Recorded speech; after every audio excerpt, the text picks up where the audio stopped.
Hagler's been able to drop that right hand in, and it has hurt Hagler, a surprise to many people. Another right hand from Hearns. Hearns moving.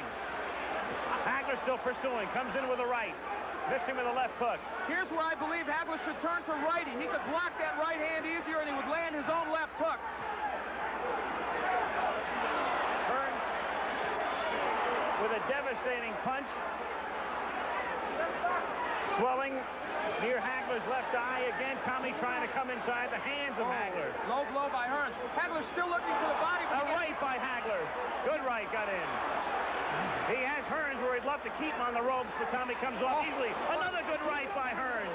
Hagler is now shaking those right hands off, though, Al. He was stunned a little early, and he's normally a slow starter. He's also bleeding.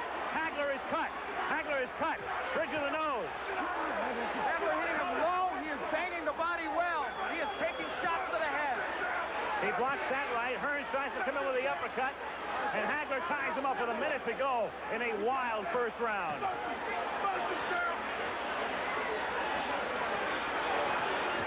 Marvin with a good left hand. There's blood all over Marvin Hagler's face. Can't tell where it's coming from. I thought it started from the bridge of the nose originally, but blood all over the face of Hagler here in round one. But Hagler has him on the ropes. Hagler working on him. Hagler relentless, but Hearns trying to box his way out. Half a minute to go in round one. How far can this one go? Not very far at this pace. This is where Hagler wants him, but Hearns counter-punching off those ropes fairly effectively. Tremendous first round. Hagler pinning him to the ropes. Working on him, but Hearns uppercutting again. Hagler bloody. A tremendous, sensational first round as Hearns gets hurt. Hearns got stunned. Hagler was stunned early in the round. Great first round. Wow. Incredible. Perhaps one of the best in middleweight history. Wow. I don't think I've ever seen a first round like that. That is incredible pace from bell to bell. Angelo, how can two people so heavy, such heavy punchers, land so accurately and still have no effect? They were just going at each other. This may have been the finest night of Tommy Hearns, a losing night. He was fantastic that night. He just met a determined Marvin Hagler who stood up to every shot he got nailed and came back for some. That was a great, great first round. I really... I was amazed how good Tommy Hearns was that night. You fellas think that's the best opening round between two champions at peak condition ever? I would say it was. It's one of the most active ones that I've seen. It is probably the most active one I've seen. Do you remember anybody starting that fast and keeping it up for 3 rounds? Not in any class. Not in any class, not in any time. But was there boxing skill, guile here, or was this a barroom fight? Was this two guys going as hard as they know how? You know, in this fight, I know just what was on Hagler's mind. You know, Hagler knew, or at least he thought, because he had seen Hearns get knocked out a couple times, and he had the feeling that Hearns didn't have the best chin in the world. Now, listen, he really felt that Hearns didn't have the best chin in the world, so what he did was shot dice. I'll buy that, but I also buy the fact that that same set of dice was shot by Hearns, because Hearns came out and said, let me do this now, because I ain't going to do it later. I mean, he got in there early. In a dice game like that, if you got any man about you, you got to fight back. You know what I mean? This is what he made him do. And, you know, he put him into what he wanted him to be in, a war, a dogfight. In other words, you thought Hagler called that shot. Hagler said, let's do it now. That's what he did. And Hearns had to respond. He went out and shot dice because, you see, Hearns wanted to box. Now, there's a case where I'm not going to let you box. He wouldn't let him box because he was as close to him as a pair of his underwear.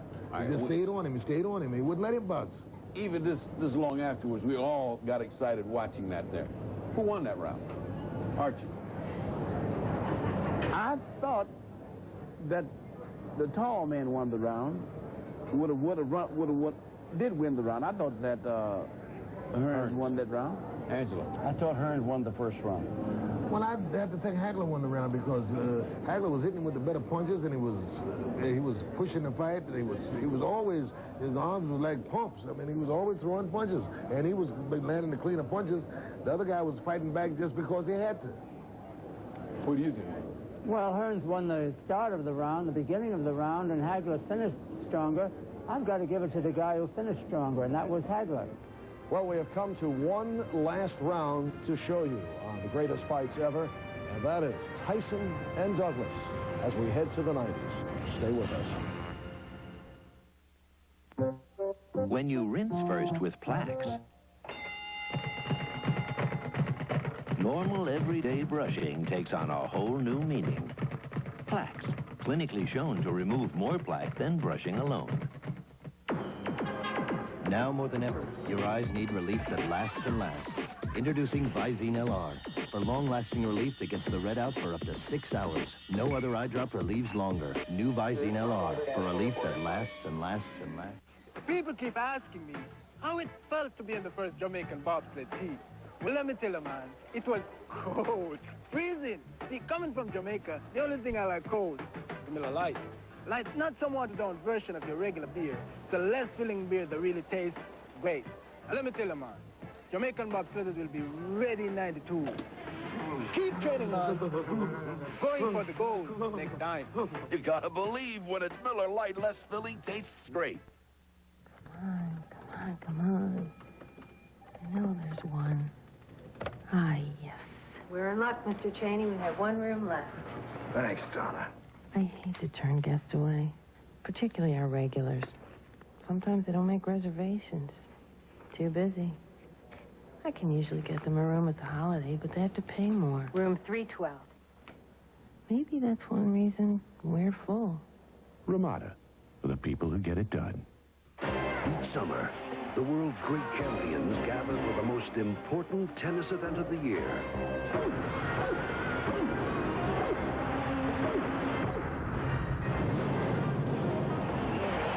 Wimbledon, the crown jewel of tennis.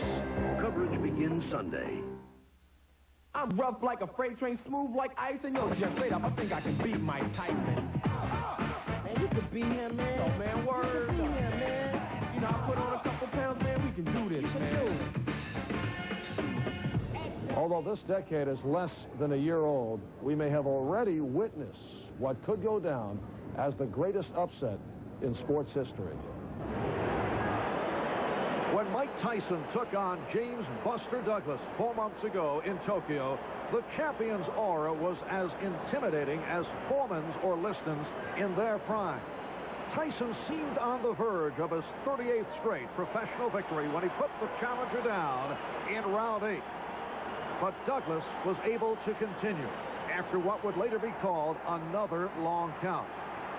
And Tyson's title was suddenly in jeopardy as the fight moved on to the 10th round. Oh, what a right hand by Tyson to begin the 10th round. Emphasis on man, Larry. This has been an inspired, courageous performance by a man whose mother has died within the past month, whose son's mother is battling a difficult kidney ailment, who had every reason to come into this bout depressed and downtrodden, chosen by no one to have a chance of getting out of the first few rounds, and he has thoroughly dominated Mike Tyson with the exception of the moment when he went down. Well, the other day, John Johnson's Douglas' manager, and Douglas himself said, I am a new person now, and apparently he is.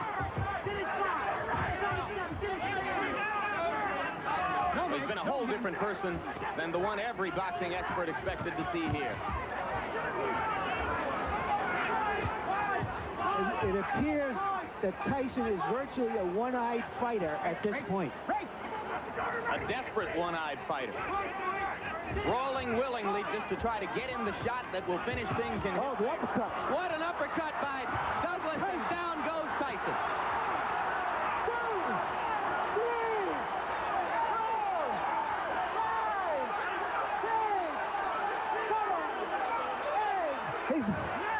It's over. It's over. Mike Tyson has been knocked out. Unbelievable.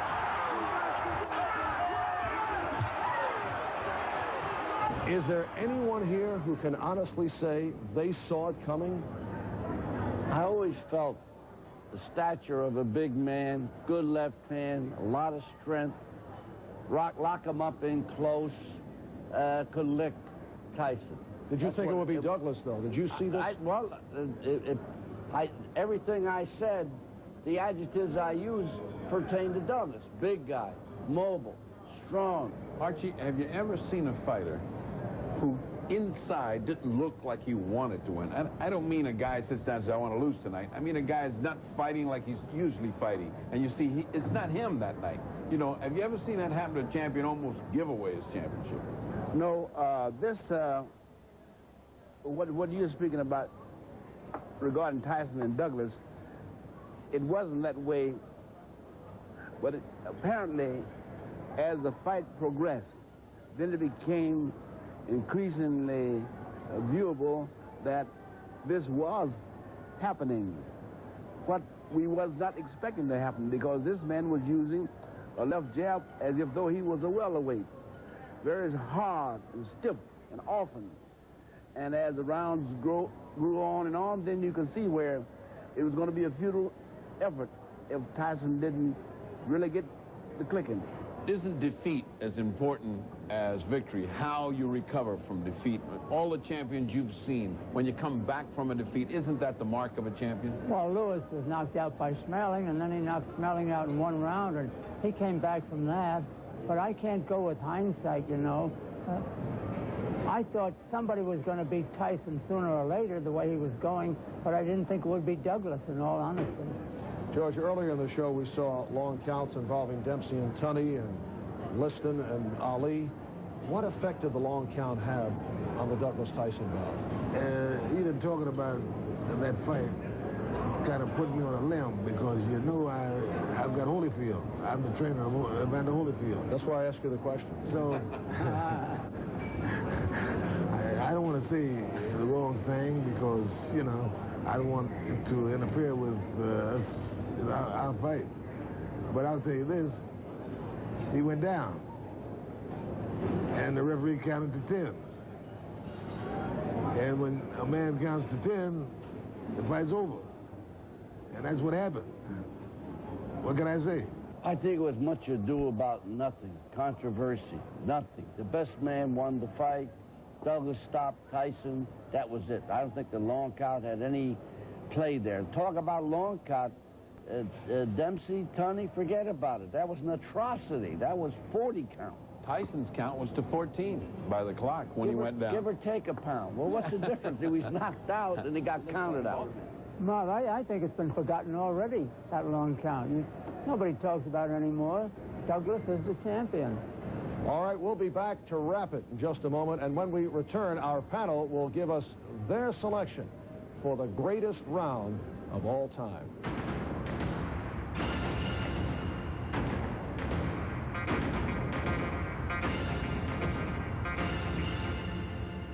All time in boxing history. And gentlemen, we have come to the point where we'd like to have you, our panel, come up with the best of the best. Select the greatest round of all time. Let's start with Don Dunphy. Oh, we had a lot of great rounds, but there's one that really stands out. Hagler and Hearns. Any particular reason? Well, sustained action from start to finish, and a very, very close round. And, you know, after a while, you weren't sure who won it. All right, Archie Moore. Hagler Hearns. Same reason. Okay. Sustained action. George? In the first round of the Hagler-Hearns fight, I thought those two guys, I didn't think the fight was going to go past that one round. Angelo Dundee? Hot and heavy, Hearns Hagler. Great fight, sustained action. Didn't know who was going to win it. Great, great, great fight. So a unanimous decision. We thank you all for joining us. And before parting, Angelo, would you demonstrate to us where it was that punch from Cassius Clay hit Sonny Liston? My guy slid over. And that was it. Thank you so much for joining us on the greatest fights ever. Join us next month when we'll look back at another boxing classic, Muhammad Ali and Joe Frazier in their epic first matchup from Madison Square Garden. Me and Joe were two of the most feared